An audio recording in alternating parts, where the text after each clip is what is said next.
On this episode of the Bronze Metalist podcast, we talk about An Undying Love for a Burning World by Neurosis.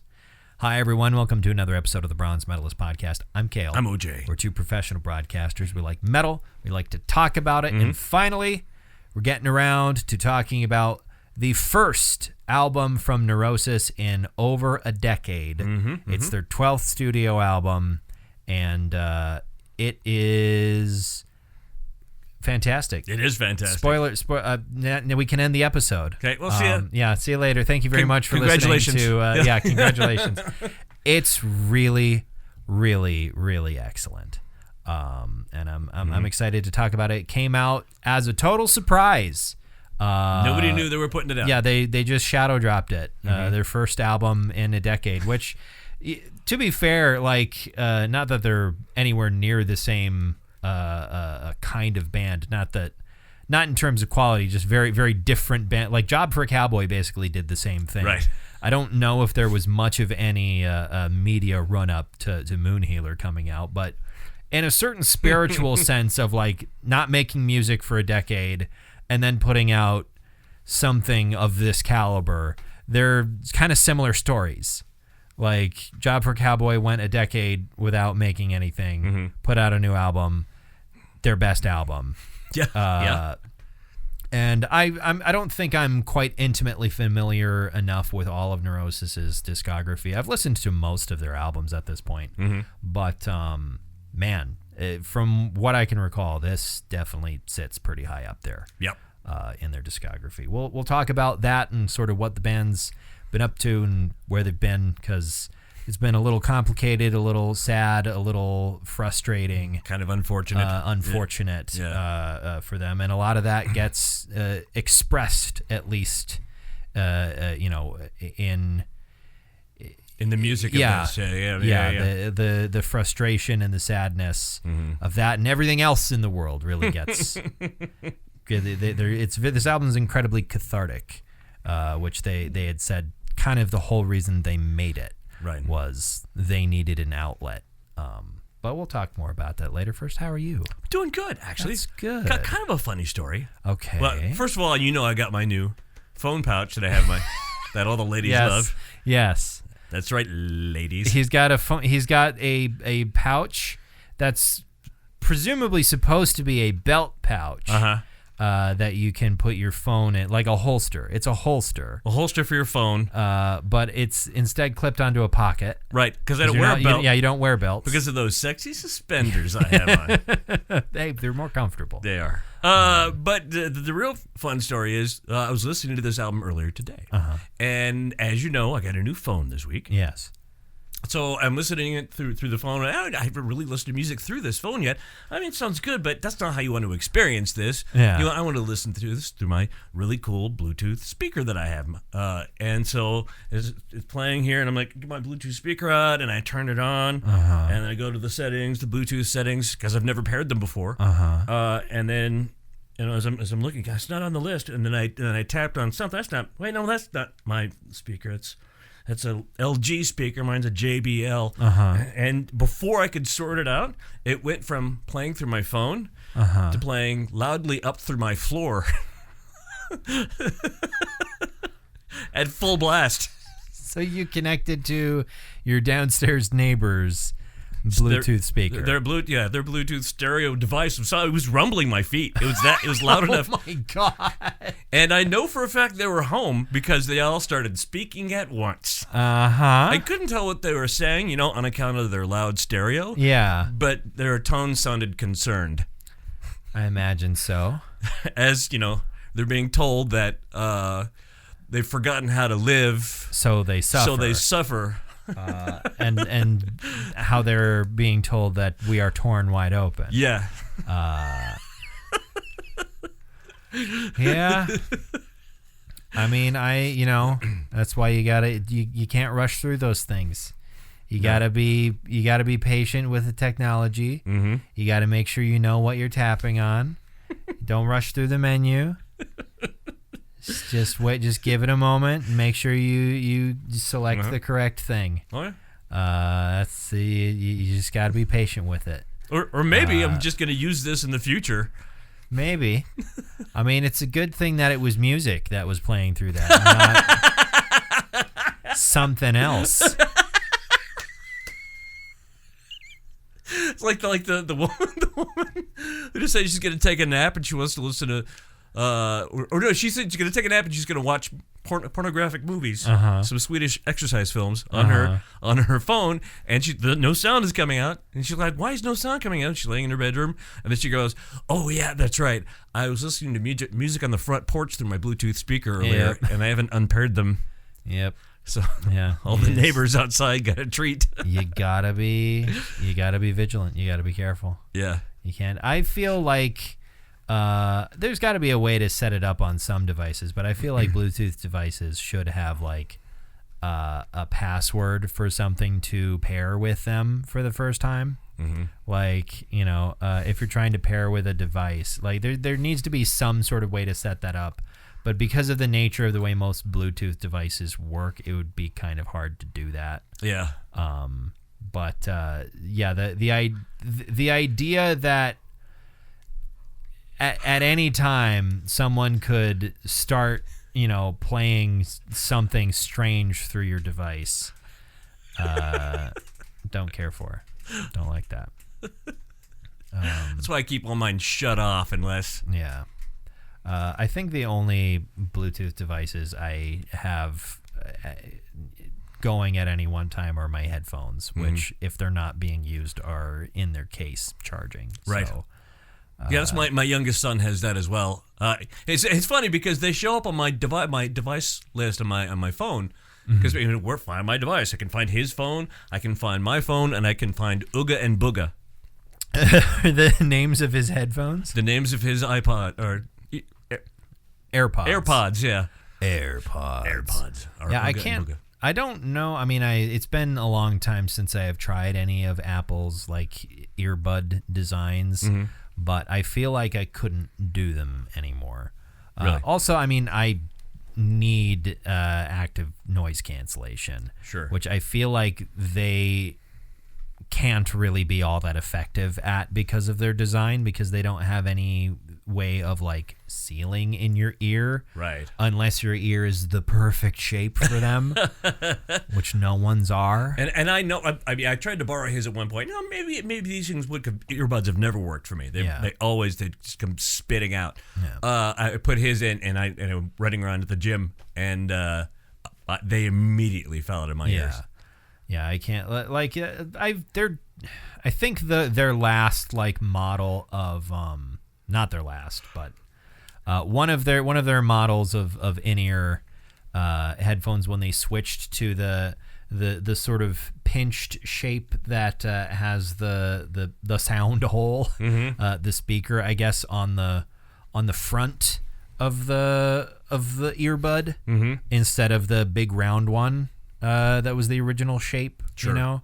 That I had those for like my iPod Touch when I was in high school, and they were fine. They stayed in my ears, but it's been a long time since then. I prefer stuff that has like a little rubber earpiece that actually goes in and seals, and then you can do active noise cancellation and stuff in a way that I feel like other designs would be less successful at. I feel like you could do it. It's just the active part of the noise cancellation would have to be much louder to compensate. But anywho, I like my over the head headphones. Yeah, man. For me, it sort of depends on the situation, because I like the earbuds. It's easier to wear them in the wintertime and stuff. Like, because since I used to walk to work a lot, even during cold weather, it would be hard to wear big chunky headphones like this outside at that time of year without having to put them over the top of a stocking cap, which is going to, damage the noise cancellation and whatnot, and also probably just be uncomfortable. Sure. Depending upon how thick or thin the hat material is. Do they make headphone muffs? I'm sure they do. I think it's weird because like actual earmuffs are hard. Like you get passive noise cancellation from those. Like not ones that are meant to. I'm sure you're talking. You mean earmuffs as in like for keeping your ears warm? Yeah, like as in rather fuzzy. than okay. Those probably exist. Yeah. My mind went to like ear defenders, basically, which those have to be really tight and kind of uncomfortable because that's part of how they keep the sound out. But also those are meant to protect you from sounds loud enough that it will physically hurt you. Mm-hmm.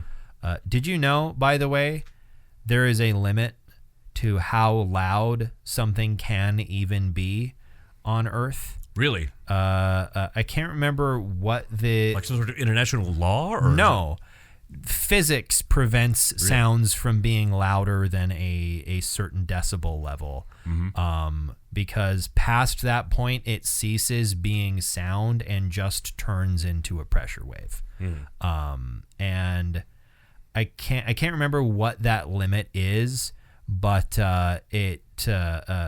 when Krakatoa erupted, the limit of what stops being sound was reached by like over 150 decibels. Like it was almost twice as loud as the limit of how loud something can be in the atmosphere, because the atmosphere is basically what limits it. Sure. The sound is just made out of air. Yeah. Like there were sailors like 100 miles away from the eruption that went instantly deaf. Like all of their eardrums ruptured, and they were deaf for the rest of their lives. Wow. Yeah, I watched like a video about how loud it was, and it's fucking insane that happened, and also happened in like the 1870s. Mm-hmm. Like a ridiculously devastating eruption happened not that long ago. But yeah, it was like there had been other crazy eruptions like that, but it was the first time that enough people were around to like write it down and take scientific measurements. It basically birthed the field of modern volcanology because everyone went, I didn't know that could fucking happen. Did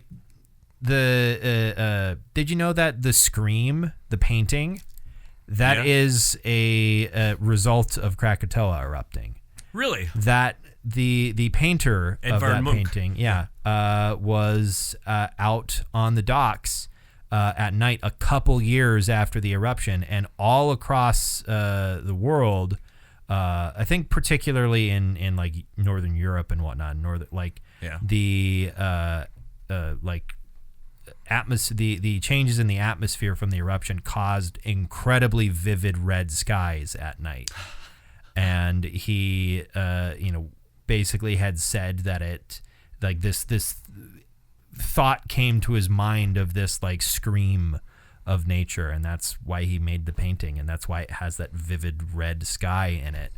That's just what the sky looked like in Northern Europe because a crazy fucking volcano erupted in Indonesia a couple years beforehand. What was the other one that erupted in the early 19th century, like 1816? So when that caused the year without summer? I'm not sure which one that was, because the Krakatoa had erupted a couple of times leading up to then. The main thing that happened with that eruption that made it so wild is the caldera collapsed. Oh. And so the caldera collapsed while there was still a lot of magma in there, and a bunch of seawater rushed in. And when it hit all of that liquid rock, it instantly exploded. It turned to steam, and the pressure, like it, basically a nuclear bomb went off. Nature's equivalent to a nuclear bomb went off on a random island in the middle of one of the busiest maritime straits in all of Asia. And it's still there. Yeah, it's still doing stuff. It will explode again. Hopefully soon. But yeah, I don't. Well, No, and not really. when it does erupt, it's not a super volcano, which is not a valid scientific term. Right. But it's not that kind of volcano. It's always extremely violent, but the actual destruction is oftentimes relatively I think the worst thing about it is, other than the sound wave, was the tsunamis that happened afterwards, which a little bit better at avoiding and detecting at this point. At least get some people out. It's not quite, the worst projections of Yellowstone, which are always sensationalized. Right. Yeah, I can't remember the volcano that did Year Without Summer. It was probably something else. It was Indonesia. Yeah. Yes. Indonesia is absolutely lousy with volcanoes.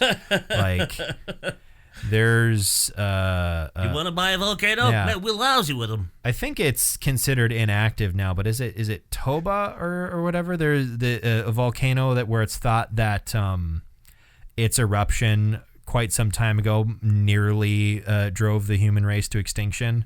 Wow. Can't remember what. That was also in Indonesia, I think. Mount Tambora. Tambora, okay. Yeah, it erupted in 1816. Okay, yep. Yeah, if there is a volcano that caused some sort of global catastrophe within the last however many years, it was probably in Indonesia. And you know what the fun They've thing... just got more of them there. Yeah, the fun thing about that one is that the following summer after it erupted, there were 4 people by the shore of Lake Geneva in Switzerland because it was gloomy and shit. Decided to have a writing contest, and but it was 4 people, but it looks like Percy Shelley's wife won that one. I think she may have. She History has decided she won the contest. Yeah. Book about this weird guy that got sewn together a bunch of different bodies. May have heard of it. But yeah, it's always interesting because when you read about certain historical things, and then it always there's a bunch of that in history where it's oh, that's because a fucking volcano exploded somewhere. Right. It doesn't seem like it was connected, but it was. It was. It's weird how that works. I mean, it's a small world after all.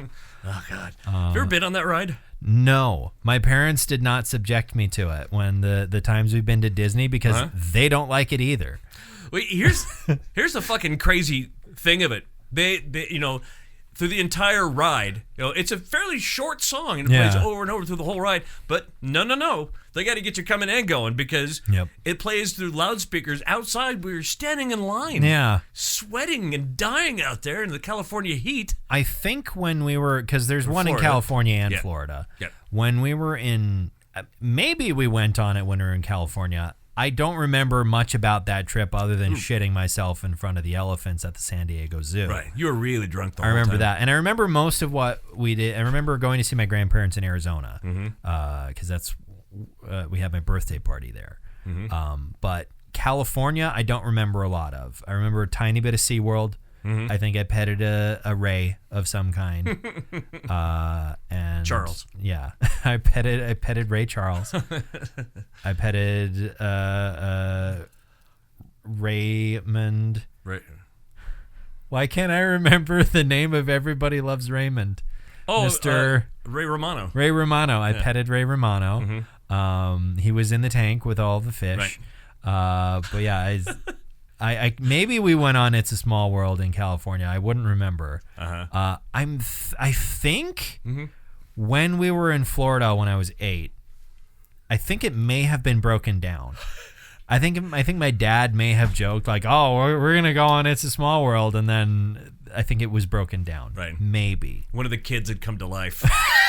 Started killing people. They're sick of it too. They make us sing this fucking song all day. Yeah. I went kayaking on Sunday. Yeah, that's awesome. I went up to Lake Darling. Lake Darling. There's Darling. Which is all right. It's there's not a whole lot to look at other than reeds. I guess if you're there for the landscape, you'll be a little disappointed. If you're there to look at birds, you're gonna have a great time. There's a shitload of birds. I saw so many birds. I saw a fuckload of ducks. That's a scientific measurement. A fuckload. A fuckload of ducks. There were so many ducks there. I saw like 6 turtles, which I kind of thought they wouldn't be out. Water's still pretty fucking cold up there, but I saw a bunch of turtles and I kept count. And part of me thinks it would be fun to keep count of how many turtles total I see all summer. And see what I can, how high of a number I can get. How did you know you didn't see the same turtle? I know they were all different turtles because I saw them in very different spots all along the same route. What if it was just one turtle? That would be great. That would be a very fast turtle. When you weren't looking, he's like... They were not moving very quick, presumably because the water was so cold. I was kind of surprised they weren't like sunning themselves. But they were, I mean, they're all painted turtles because we kind of only have 2 types of turtles in North Dakota. There's painted turtles and snapping turtles, and that's pretty much it. Which they are just painted turtles. They're not painted box turtles, which some people call them. They're just painted turtles. Box turtles are a totally different thing. They got hinges on the front and back of their shell. Right. They can close all the way up. We don't have those here. At least I don't think we do. You know, it's always boggled my mind. I realize that people can explain it scientifically, but how the fuck does any reptile make it through a North Dakota winter? Turtles breathe through their buttholes, I think. Right. I think that's a thing. Yeah, I mean, when you're smaller and you don't need that many calories to keep going, biology gets kind of more simple. Like, the smaller you are, the more you can just sort of freeze solid. Right. Frogs do. Yeah, frogs freeze totally solid, and then they thaw out, and they're fine. Reptiles, I kind of do the same thing. They do it underground. I mean, frogs also go down into the mud, but you get some insulation from being underground. I have to imagine that's what snakes do. They burrow. Yeah, we have snakes here. Yeah, got plenty of snakes and reptiles. I wonder where the furthest north dwelling reptile is. I don't know. The Arctic iguana. Yeah, yeah. I don't. I mean, you go much further north in Florida. Even in Florida, they're falling out of trees and hitting people in the head. Right. Yeah, you want to bring an umbrella with you. Yeah. In case it gets cold. A sturdy one. Yeah. Because they get fucking big. Yeah, they do. Yeah, I don't know exactly how they make it. I just know that they do. I'm sure I've learned it at one point, but I didn't retain all of it. I just went, that's neat. I like reptiles. And then moved on with my day. Yeah. I did a shitload of yard work on Saturday too. I finished cleaning out all the gutters on the property. So that's done. Nice. For now. I mean, I'll have to clean them out more, but now it will just be some leaves and tree blossoms and stuff instead of 5 pounds of dirt. When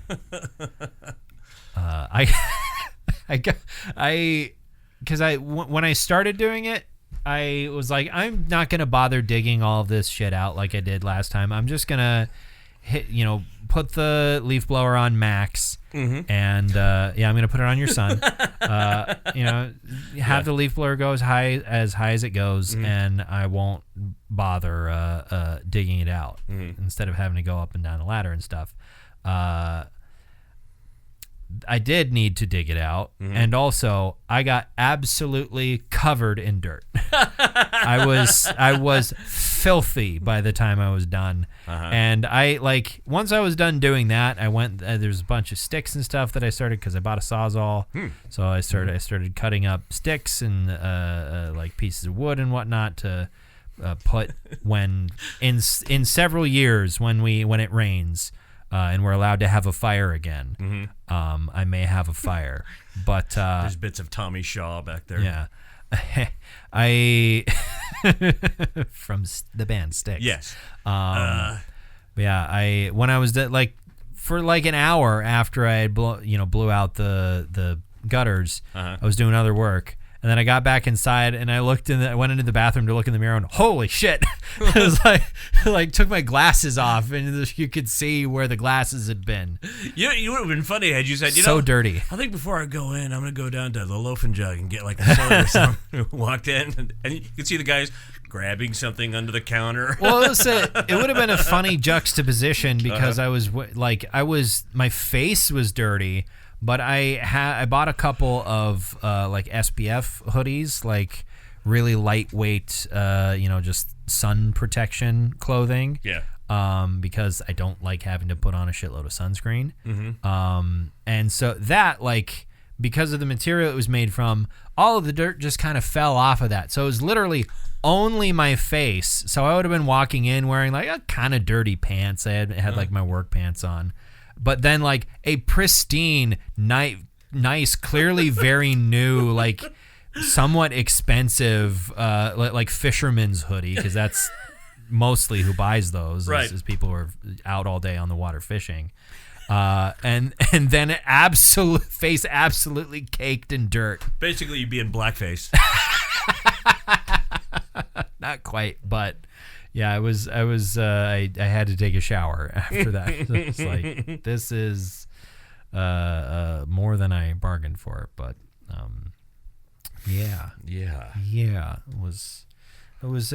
felt like a really long weekend just because of all the stuff that I did, which is kind of nice. I did very little this past weekend. If anything at all, really. I mean, that's fine too. Yeah. Sometimes that's preferable. Sometimes that's what you need. I was definitely tired. Mm-hmm. It's been weird sleeping ever since I moved into the house because for whatever reason, because I've been taking melatonin supplements for a while. Sure. When I was in my apartment, it didn't really feel like they helped all that. Like when I started taking them, it's like, okay, this is definitely doing something. This helps. And then after a while, it felt like it stopped helping. Really? But that may have been because I was sick for a while. I don't know. And also really stressed out from all the moving stuff. But since I've been in here, I take my gummies, I brush my teeth, I get into bed, I start reading, and like 20 minutes later, I can't keep my eyes open. Nice. And I put everything away, and like within 10 minutes, I'm asleep, which is insane for me because falling asleep has always been a huge pain in the ass for me. But I keep on waking up. Like I'll wake up like an hour and a half early, can't get back to bed, wake up to pee, and yes, I know that's not going to get better. No, it is not. But like hopefully when you have to pee, you still wake up. Well, yeah, I don't piss the bed, but like it's always the thing, and this is nothing new, but like you have to pee and it wakes you up, but your brain doesn't tell you that's why you woke up. Yeah. You don't feel like you have a full bladder. You're just like, I can't sleep and I don't know why. And for whatever reason, your brain is not sending you the same signals it sends you when you have a full bladder in the middle of the day. Right. And you're like, you have to go pee right now, dude. Once I finally work it out after running through the mental checklist of things that could be wrong with me that's keeping me awake, I go to the bathroom to piss and I'm in there. It's just a high pressure stream for a minute and a half. Like, clearly I was about to die of kidney failure. Jeez. From how, like, backed up my bladder must have been. My fucking teeth were floating, but I didn't feel a thing. It's like, why not wake me up and go like, oh, obviously you have to pee. Why does it have to be a mystery before you figure out? Like, or maybe that's just me. Does that happen to you where you wake up having to pee and you're like, I don't know, do I have to pee? Or is it just instinct where you know at this point, like, oh, obviously I have to go pee? It takes me probably a second or two, but okay. I'll wake up and I go, why am I awake right now? Oh. For me, it's like 20 minutes of tossing and turning really? before I have the presence of mind to finally go like, oh, it's because I have to pee. I'm always desperately struggling just to go back to bed. Sure. It's like, just go back to sleep. It's fine. but you don't. Yeah. So that's been. Well, it depends. Yeah. I'm not wearing that. Okay. No, it's like normally, historically in the past, for me, the sleep issue was always getting to sleep. But now it's become staying asleep, a whole new world of problems. Anyway. Benadryl. I don't want. I mean, there's 10 or 12 of those, and you're staying asleep. 10 or 12, yeah, definitely. I mean, it's not gonna do any harm taking it with the melatonin, but it's not gonna. The 12 Benadryl is doing most of the harm there. Doing that heavy lifting there, yeah. A little extra melatonin kind of does nothing. It's like when they say 2 aspirin taken with 1 liter of Jack Daniels reduces awareness of heart attacks. Yes. Yeah. The Lemmy method. All right, let's talk about Neurosis. Yeah. So if you guys don't know, Neurosis is an American post-metal band from California originally. But at this point in their careers, they're all kind of spread across the country. Idaho. Steve Von Till lives in Idaho. I can't remember where everybody else lives at this point. But at least I think they were originally from California. I might actually be I think Steve Von Till, I know, is probably from California because, boy, he sounds like it. Yeah.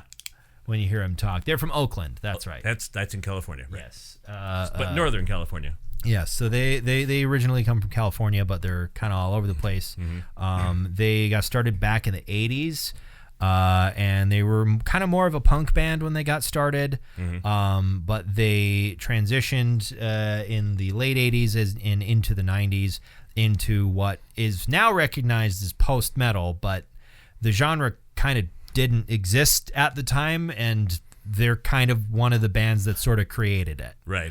It's still sort of kind of doesn't still exist a little bit. I feel like post-metal is a much more nebulous space than something like post-rock is. Right. Like post-rock is a few things, but they're definitely like they have more clear definitions. Like there's kind of subgenres of post-rock. You've got your weird artsy stuff like Godspeed You Black Emperor. Sigur Rós. You've got ambient stuff, which Sigur Rós kind of gets in there, but then you've also got your hammocks and whatnot. You've got your more popular kind of twinkly, shoegazy stuff like Explosions in the Sky, and Caspian, Mogwai and stuff. Those have like some definitions. Post-metal is just kind of like, we know this is metal, and it's not... The time signatures aren't crazy. They're not getting really technical with it, but it's weird. It's not super fast. It's slow and it's sludgy, but it's not sludge metal and it's not doom metal. So it's post metal, whatever. It doesn't fit. It doesn't fit to a category. Yeah, it just doesn't fit, and that's Neurosis. That's kind of Neurosis to a T. That's kind of their style to a T. And there's certainly other bands that followed after them or were contemporaries of theirs that sort of fit kind of into that nebulous space of like, oh, well, there's nothing else that really makes sense for them, so we'll just call them post-metal. Okay. One of the bands was ISIS, which the unfortunately named ISIS, yes, which went on hiatus / broke up in 2010, which was before the terrorist group became known. But one of the people from that band is now in Neurosis. Aaron Turner is now a guitarist and vocalist, of course, stepping into the spot filled by Scott Kelly, who, if you don't know, Scott Kelly was one of the founding members of the band. He was guitarist and vocalist for the longest time. After Steve Von Till joined in '89, the two of them maintained basically a co-frontman spot where they both did vocals and played guitar. But Scott Kelly was fired back in 2019 after the band had already been on hiatus for a while because the band basically found out that he had a history of domestic abuse with his family, which one can kind of wonder, like, how did they not know about that? Maybe they knew about it earlier, but also, as I mentioned, the band hasn't toured in years, decades. They did not do consistent live shows for like the entire last half of their career. Not even counting like the decade hiatus, like they very rarely did live performances. They didn't do tours, and they, like I mentioned, they were kind of spread out all over the country. And they'd meet back up to make albums and stuff, but so it can be kind of easy to not be super familiar with each other's, like the intimate details of each other's personal lives in that way. But when the band found out, they fired him. The public didn't find out until 2023. So like 4 years later. Yeah. And the reason why the band hadn't said anything, or maybe it was 2022, but anyway, it was Scott Kelly himself who came forward to talk about it and basically be like, yeah, I was a piece of shit, and so on and so forth. And then they didn't want to, drag the family out into it. Yeah. The band had stated that they did not want to basically make this public for the sake of Scott's family, which feels like a very reasonable and respectful thing to do. Yeah. But Scott Kelly wasn't the guy who guested with Mastodon a lot. He was. Okay. Yeah. Yep. Yeah. Which is also why he was not on Hushed and Grim. But so Scott Kelly, obviously out of the band, needed to be replaced. They replaced him with Aaron Turner, who had been in ISIS, which was, again, long-running contemporary of Neurosis. They had known him for a long time. They had performed together. They had played shows. And he fits into the band damn near perfectly. Nice. Steve Von Till apparently said in an interview, it was like literally the only hiccup that we had was the thought of like, well, it's just too obvious, right? Like this, it makes too much sense. It fits too well. And everyone's all going to make fucking Neurosis jokes. Neurosis? Yeah. Isosis. Yeah, no. Yeah, they went with it because it was just fits like a glove. The other change on this album that is more in the sad category is this is like the first album since the 1996 Through Silver and Blood. The first album since then not recorded by Steve Albini, who of course passed away in 2024. Right. So that was definitely on their minds as well. Did we determine how he passed? It was a heart thing? Yeah, I think it was a heart thing. Let me look. Death and legacy. Heart attack. Yep. It was a heart attack. But yes, I gotta start taking care of that. Yeah, very, very long-standing collaborator with the band and incredibly prolific music producer. Yeah. In general, but had been a pretty integral part of their recordings since the 90s. And apparently kind of a dick to everyone. But oh, yeah. That's well known that Steve Albini was kind of an asshole. But man, he produce an album. Well, yeah. In addition to that, there was just a lot on everybody's mind, as there is true of everyone in the world. Yeah. And the band had said, like, I mean, for most of our lives, the way that we process these sorts of feelings about the world is we make music together. And I can't remember if it was credited to the band as a whole or if it was Steve Von Till who had said, like, this is not a reunion album because we never broke up. Right. It was just the time for us. We all mutually felt like, well, we got to make an album. Yeah. Because we're all feeling like it's time. And they did.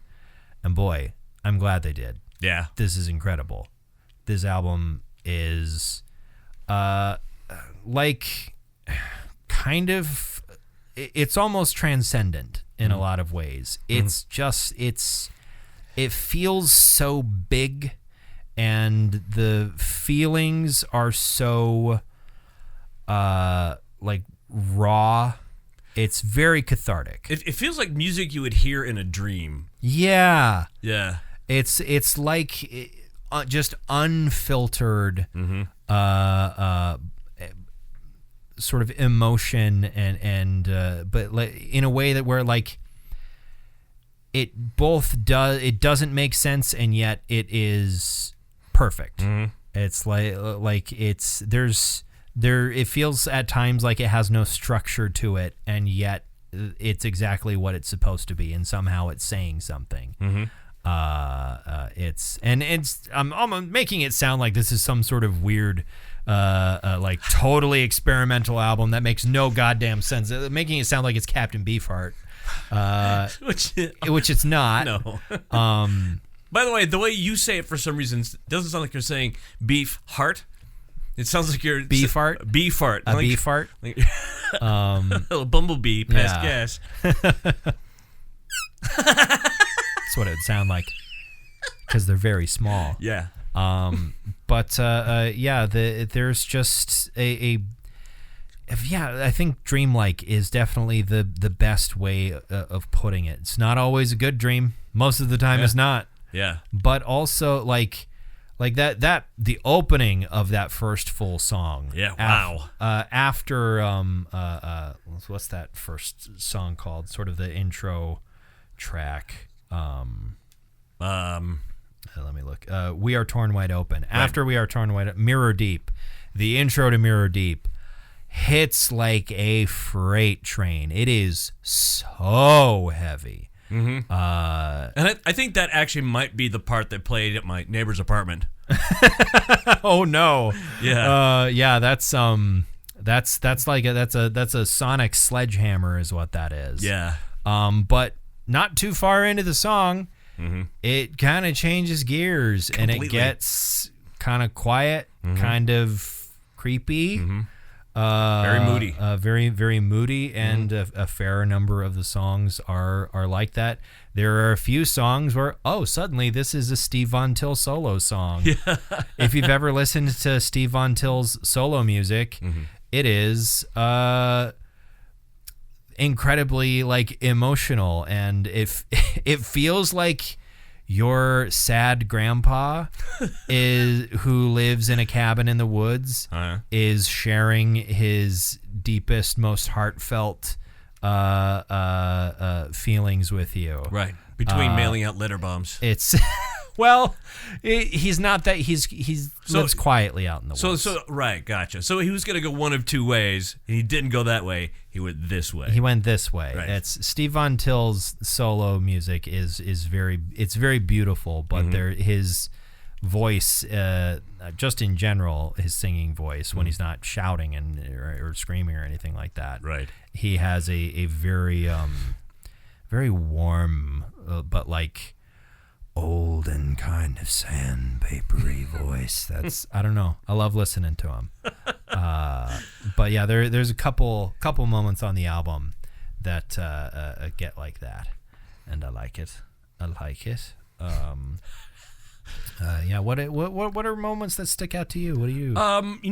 This is one of those things where I'm like, I feel like Kale and I might agree on our favorite track here, because. Well, don't spoil it. No, I can't. There's one song in here that really, musically spoke to me. Okay. And listening to this, obviously my Bluetooth speaker, and I was cleaning up around the house. I'm like, I had to stop and stare at it for a moment. Yeah. For me, there's a lot of. I was listening through my headphones, so I couldn't stop and stare at the source of the sound, because that would require me to turn my eyes directions they don't go. Mm-hmm. But. I think there were a lot of moments like that for me, so I'm not entirely sure that we will have the same favorite song, simply because there's too many to name of moments like that. That is true. It's a very and actually sonically through the whole thing, it's very consistent. Yes. Yeah. It's like they go interesting and strange places in each song, but definitely their way. It's cohesive. Yeah. I always forget how much synth there is in Neurosis. They have a dedicated synth player, and they have since 1995. The band, by the way, if you don't know, consists of, at least on this record, Steve Von Till on guitars and vocals, Aaron Turner, again on guitars and vocals, Jason Roeder on drums, Dave Edwardson on bass and vocals, and Noah Landis doing synth, as well as the sampling and backing vocals. And then this album was recorded by Scott Evans. Gotcha. But Again, they didn't bring Steve Albini back. they did not prop up the corpse of Steve Albini. Just because to he's record such a this. jerk. That's the reason Nirvana didn't bring him back for their 4th album. That would be a pretty quiet studio, I think. Yeah. Well, okay, most of Nirvana is still alive, Yeah. so I guess it wouldn't be. There were 3, sometimes 4-piece. Yeah. Yeah, most of the band is still around, Yeah. so I guess it wouldn't be that quiet. Does this album slap? Yeah. Yes, for sure. 91% on Metacritic. Nice. Pretty good. There's a lot of buzz about this album. A lot of people actually are talking about it in the same breath as Love Is Not Enough by Converge. They're kind of like these two bands kind of put out an album one after the other, and both of them are excellent and sort of exactly what we needed right now. Nice. And also they're two bands that have a history together as well. They know each other. They've both been around forever. And I always like one of my favorite Converge songs that has a featured artist on it has Steve Von Till on the vocals. Sure. As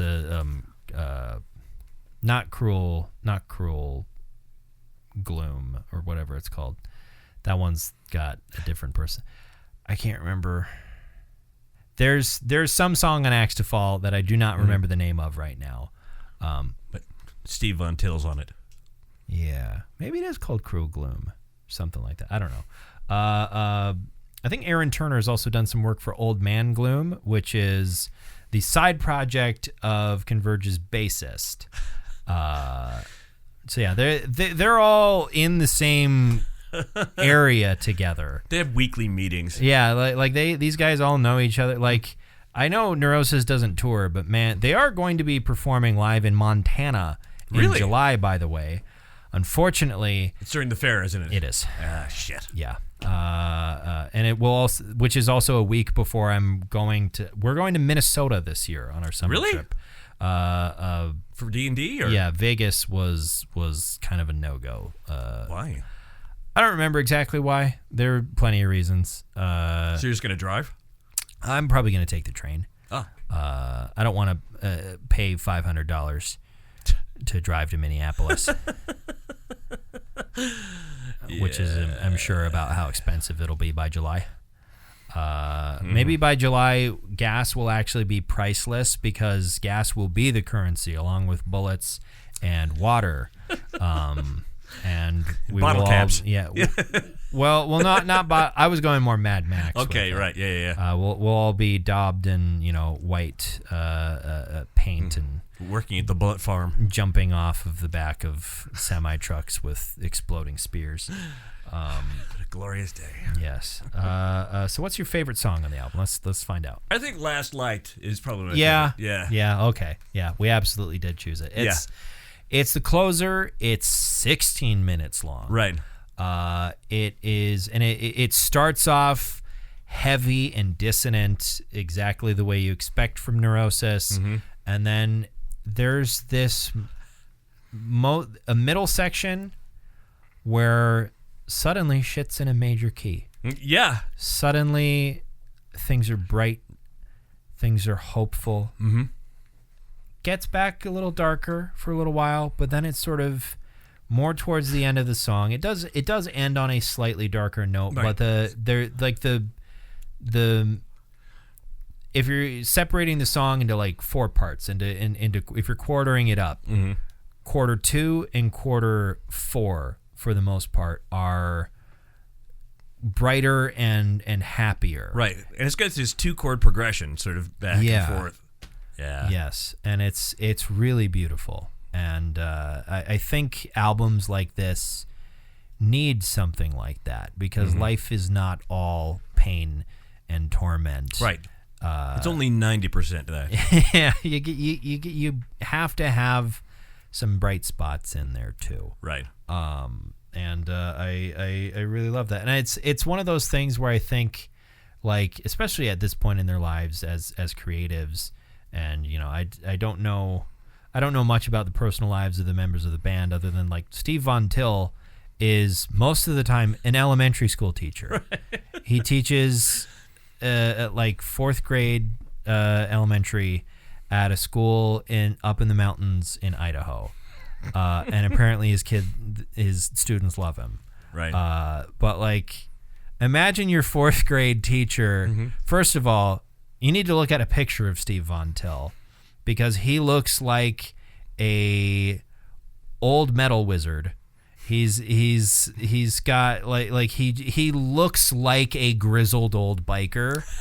And yet any interview you see with him where he's like talking about music or he's talking about his gear, mm-hmm. he just seems like the nicest, most wonderful dude in the world. Mm-hmm. He seems like an incredibly genuine person. And I'd love to have a conversation with him. He seems wonderful. Yes. But yeah, like that being like, oh yeah, my 4th grade teacher is in this awesome experimental metal band.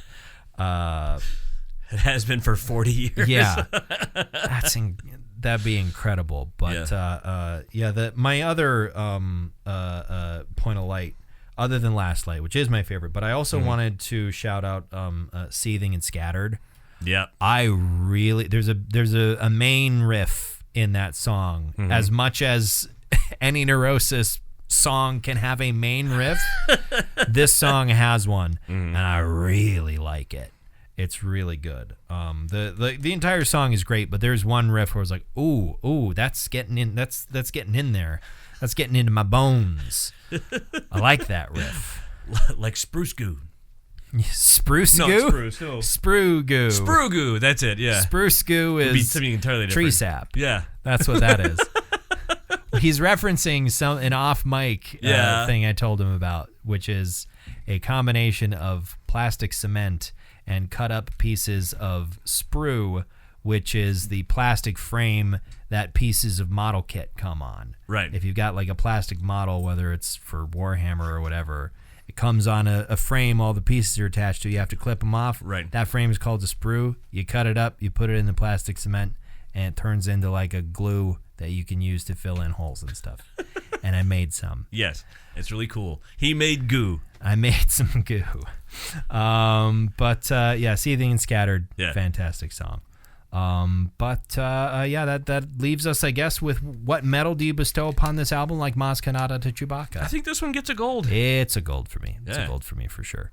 The moment I played it because I wasn't expecting anything new from Neurosis, and suddenly, oh my God, new album. Right. I hit play on it, and We Are Torn Wide Open starts, and I'm like, oh, this is going to be something. This is going to be something big, isn't it? And I'm so glad I was not disappointed. This is excellent. What do you want to talk about next week? Have we ever talked about the band Watchtower? I don't think so. Okay. I'd like to go back to their 1989 album. Not a new one, from 1989. Watchtower. Watchtower, called Control and Resistance is the name of the album. Okay. Control and Resistance by Watchtower. They're from Texas. You all right? I turned my head to look at the computer screen, and my neck went, no. You can't do that. Aw, somebody's 30 now. Yep. Anyway, if you like this, why don't you go ahead and subscribe to our feed on whatever podcast service you use to listen to us. And thank you very much for listening to another episode of the Bronze Medalist Podcast. I'm Kale. I'm OJ. Congratulations.